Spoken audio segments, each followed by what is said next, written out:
With the right support, almost every mother can breastfeed their baby if they want to.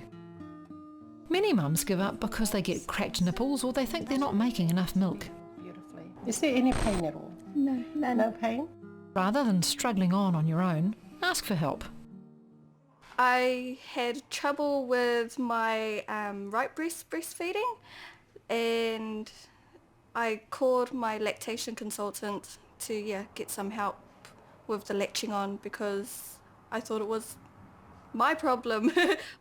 I was considering giving up breastfeeding, but I didn't want to. I was, almost in tears. Oh, sorry. If the latch on isn't right at every feed, nipples will become grazed, blistered and may even bleed. You can put breast milk on your nipple to heal your nipple because the breast milk has antibodies in it that can heal that nipple too as well. I was still having pain, so she had a look at baby's tongue to see if there was a tongue tie problem, and she saw that there was a little tongue tie. So she referred me to the doctor to get baby's tongue snipped. When it comes to breastfeeding, the baby has to be able to lift their tongue up, and the tongue milks the breast. So if you've got a tongue that's tied down, it can't do that, and then the babies will start using their mouth to try and do it, and it hurts.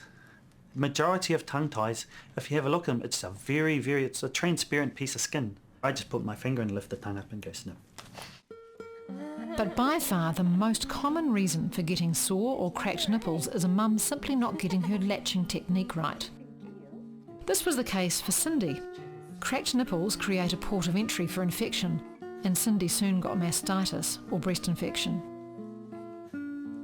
People kept telling me that it was going to get better between day 7 and day 12, so I was just holding on to that fact, and when day 7 and day 12 came and went, it was, and they weren't getting any better, it was really hard.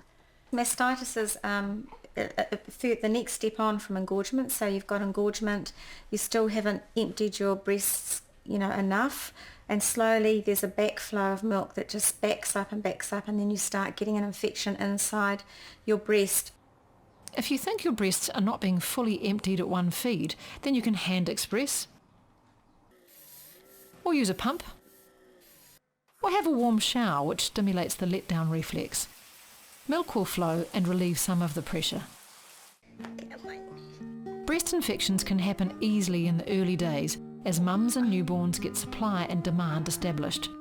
Make sure you never miss a feed. Here we go. But even experienced mums can get breast infections. Cecily is Kate's third baby and she's had mastitis with them all. And the first thing I noticed was that feeling of dizziness and being a bit spacey, being a bit removed from your body. And then I noticed a very, very big red patch on my breast, about as big as a tennis ball, and it was really, really sore to touch. You really need to keep feeding when you have mastitis. It's the best way to make it feel better is to drain the breast as much as possible, but it's very, very painful. Having a breast infection doesn't make your milk harmful for baby to drink. Feeding baby regularly and completely emptying one breast before offering the other is the one thing you can do to get on top of things. But you'll also need a prescription for antibiotics. And if this doesn't resolve within 48 hours, then you need to go to the hospital and be admitted, because indeed you may have developed an abscess, which is a pocket of pus which lies underneath the breast tissue. I think if I hadn't had Linda as a support, I would have given up, to be perfectly honest, and it was the idea of actually giving up breastfeeding just about made me cry, because it's the one thing that I can give her that nobody else can. So how does it feel when things are going well? You love them a little bit more.